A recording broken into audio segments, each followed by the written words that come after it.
అంటే జనాలు కూడా కొనడానికి ప్రయత్నిస్తారు. ఎంత పెరిగినా గోల్డ్ అనేది కొంటమే గాని తగ్గట్లే కదా సార్. పసుపు, హ్మ్. పసిడి, హ్మ్. పచ్చదనం అనేది ఆడవాళ్ళకి అత్యంత ఇష్టమైన ఆ! ఐటెమ్. ఓకే.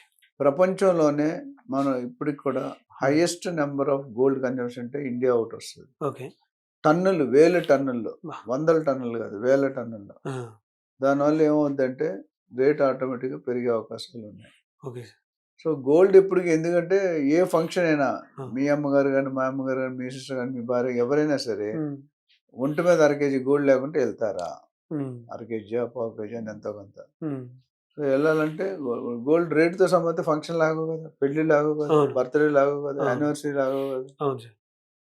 సో, శ్రీమంతం ఆగదు కదా! ఆ!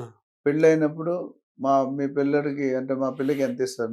మా కోడలికో లేదా ఎన్ని వైఫ్ తులాలిస్తారు? ఎన్ని తులాలిస్తారు? హ్మ్. ఆభరణాలేమిస్తారు? ఎన్ని గొలుసిస్తారు? హ్మ్. ఎన్ని నెక్లెసిస్తారు? ఎన్ని ఉంగరాలిస్తారు? అడుగుతామా లేదా? హ్మ్. అది ఆళ్ళ పెళ్లి రేట్ పెరిగిపోయిందని గోల్డ్ కొనడం మానేస్తాం. హ్మ్. అంటే జీవితాంతం పెళ్లి కాదు ఆ అమ్మాయికి. మొన్న ఒక ఆవిడ ఫోను చేశారు పెద్దావిడ 65 సంవత్సరాలు. హ్మ్. ఆవిడకి ముగ్గురో, నలుగురు కూతుర్లంట. ఆ!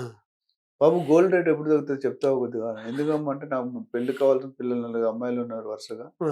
వాళ్ళకి పెళ్లి చేయాలి. గోల్డ్ తగ్గితే నేనెలా చెప్తానది? ఆ! కానీ అడిగారు ఆవిడ బాధ. మీరు ఇలా పెంచుకుంటూ పోతే మా సామాన్యుల పరిస్థితి ఏంటి? ఆ! దీనివల్ల ఇవన్నీ చూసుకుంటే ఇదంతా ఒక పాలిసీ ఉంటది. హ్మ్. ఒక మార్కెట్ ఉంటది.